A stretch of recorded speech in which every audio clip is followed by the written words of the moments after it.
В прошлом выпуске мы дошли до середины бывшей Бескудниковской ветки, до моста Перевертыша.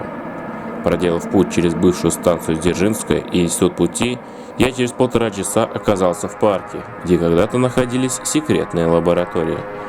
Обследовав парк по левую сторону реки Яузы, через 30 минут я уже был на бывшем железнодорожном мосту, в народе Перевертыш.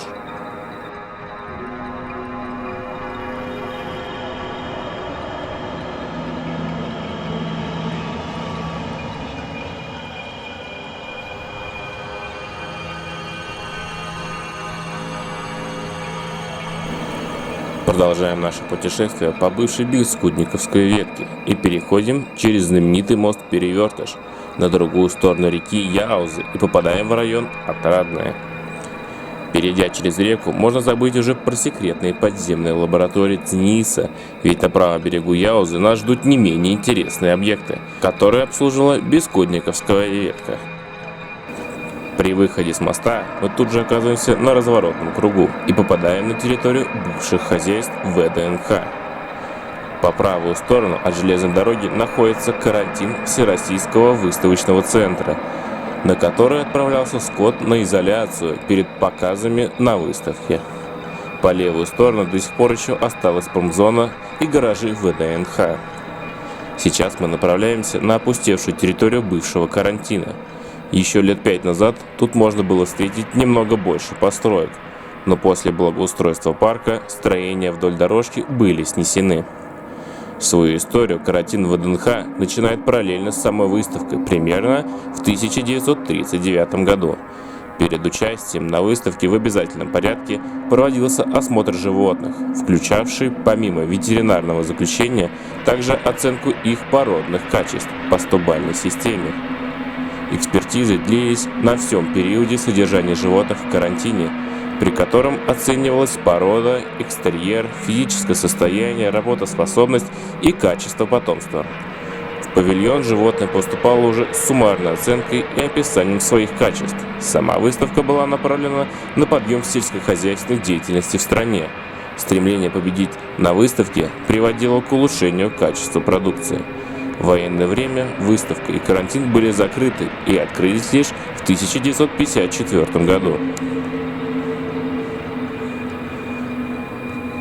Свою деятельность карантин прекратил в начале 80-х годов.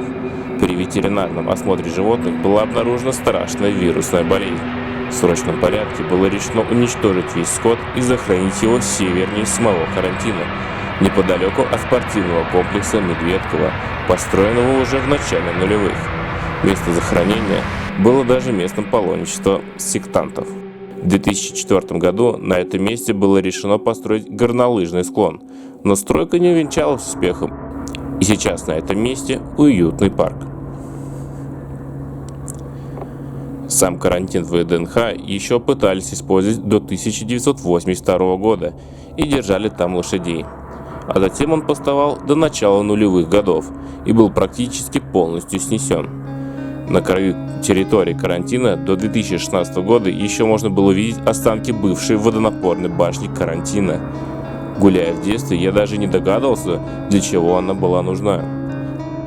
Оказывается, она служила для снабжения водой огромного количества поилок и душевых комнат для животных. Поилки работали автоматически. Когда животина наступала на педаль рядом с поилкой, то из нее тут же начинала течь вода. Углубляемся дальше в неухоженный и замусоренный лес, встречая на своем пути старые асфальтовые дорожки и останки бывших канализационных сооружений, которые до сих пор используются бомжами в качестве ночлежек. Помню, в нулевые годы забрели сюда с другом и наткнулись на огромный палаточный городок. Людей в нем не было, но палатки из клеенок и парниковых пленок были натянуты по всей территории карантина. И по сей день тут можно встретить бомжей, кострища и валяющиеся обожженные провода. В нулевые годы эту часть парка все обходили стороной, да и сейчас народ сюда старается не заходить. Каждый месяц здесь можно было встретить очередную угнанную и разобранную машину – «Волги», «Запорожцы», «Жигули». Углубляемся дальше вглубь и выходим на центральную площадь карантина. где происходила погрузка и выгрузка скота.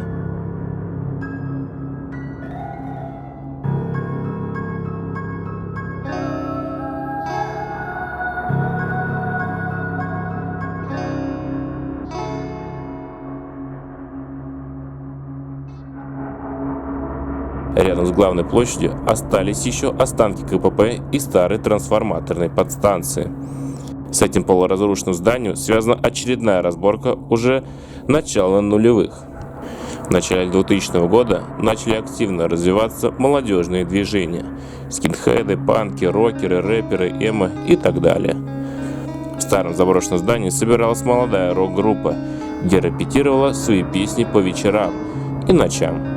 Но их репетиции не остались незаметными, и в одну из ночей на группу молодых музыкантов совершили облаву.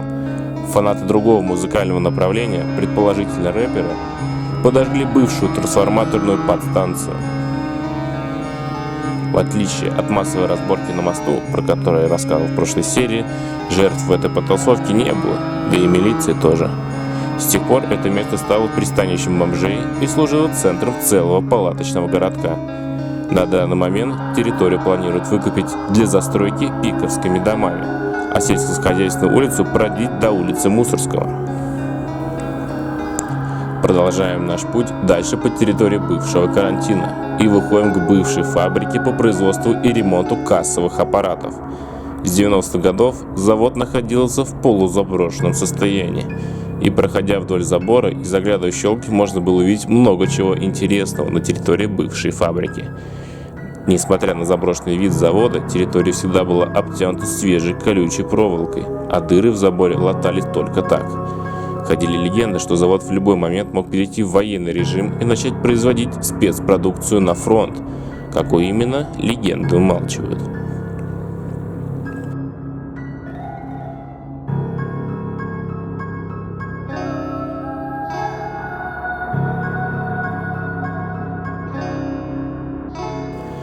Возвращаемся обратно на Бескудниковскую ветку и продолжаем наш путь вдоль гаражных комплексов.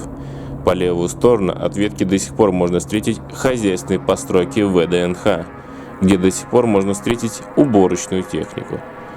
Пройдя мимо гаражных кооперативов, выходим на пересечение сельскохозяйственной улицы с улицы Декабристов к очередным гаражным кооперативам и видим столб для подвесной контактной электросети. Заглядываем на территорию гаражного кооператива и видим останки станции Отрадная. Это единственная станция, которая сохранилась и по сей день со времен Бескудниковской ветки.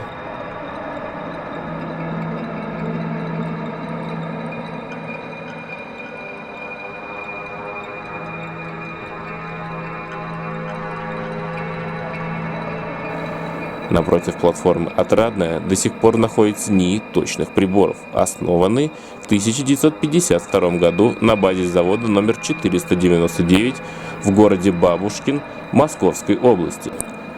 Прославился различными разработками в области космонавтики и авиации, таких как создание первых командных радиолиний для искусственных спутников Земли, система КУРС, с помощью которой были осуществлены первые стыковки космических аппаратов, создание низкоорбитальной спутниковой системы связи «Гонец». НИИ точных приборов до сих пор ведет разработку в области дистанционного зондирования Земли, разрабатывает радиолокаторы космического и авиационного базирования, а также ведутся разработки высокоскоростных линий передачи информации с борта спутника на Землю. Станция Отрадная была сделана не зря рядом с научно-исследовательским институтом. Ей на протяжении многих лет пользуются ученые, работающие в стенах НИИ.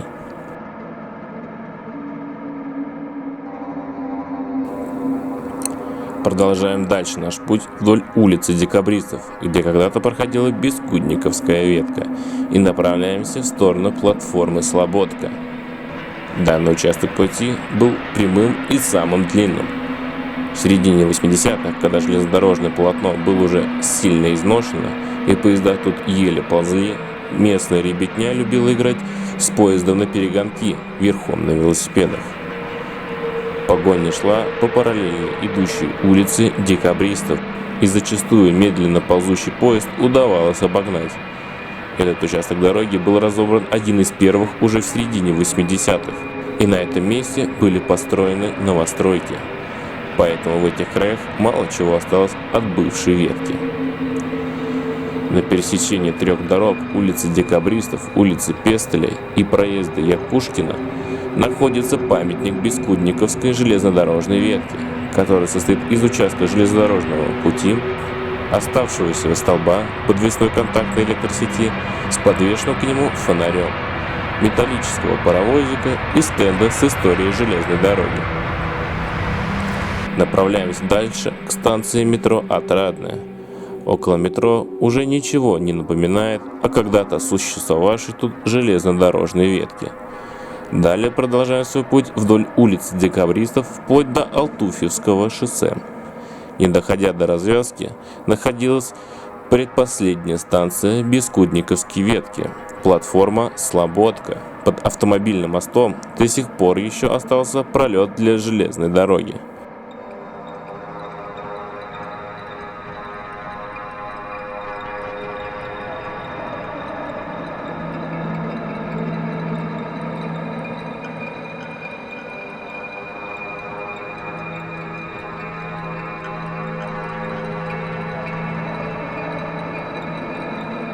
Проходим под мостом и попадаем в очередную промзону.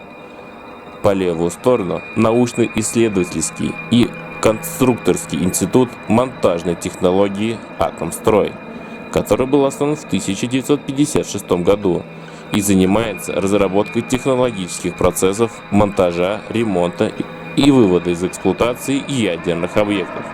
По правую сторону от бывшей железной дороги находится мусороперерабатывающий завод. Проходя дальше вглубь промзоны, мы натыкаемся на тупик из гаражных комплексов. Обойдя тупик, мы выходим на до сих пор действующую Медведковскую ветку, которая когда-то соединялась с Бескудниковской. Параллельно двум этим веткам идет ветка на территорию базы хранения внутренних дел Российской Федерации, которая до 1953 года была специальным лагерным отделением ГУЛАГ. Далее ветка впадала в железнодорожную ветку Савеловского направления. И, наконец-то, спустя 5 часов нашего пути по останкам бывшей Бескудниковской ветки мы попадаем на конечную станцию Бескудникова. Проделав немалый путь, я нехило измотался, и силы на обследование остатков Медведковской ветки не осталось. Если хочешь, чтобы я снял очередной видеоролик про эту ветку, пока ее не разобрали под застройкой-новостройками, то ставь обязательно лайк и подписывайся на канал.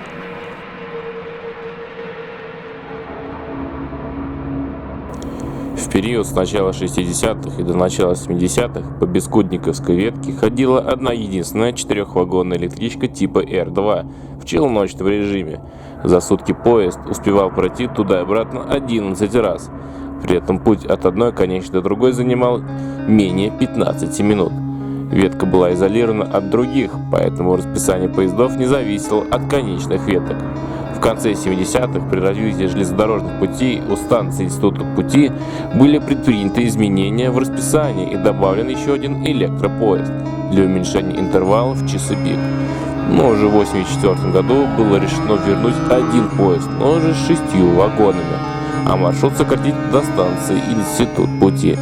В силу аварийного состояния ветки поезд шел очень медленно, и общее время в пути от Бескудникова до станции Института пути составляло порядка 12 минут. При этом обратно направление поезд доезжал за 9. За сутки поезд успевал пройти туда и обратно 10 раз. В таком режиме ветка проработала до 1986 года, а затем была разобрана. Первым был разобран участок от станции Дзержинская и до Института пути уже в 1984 году. Второй участок был разобран от станции Слободка и до станции Института пути в 1987 году.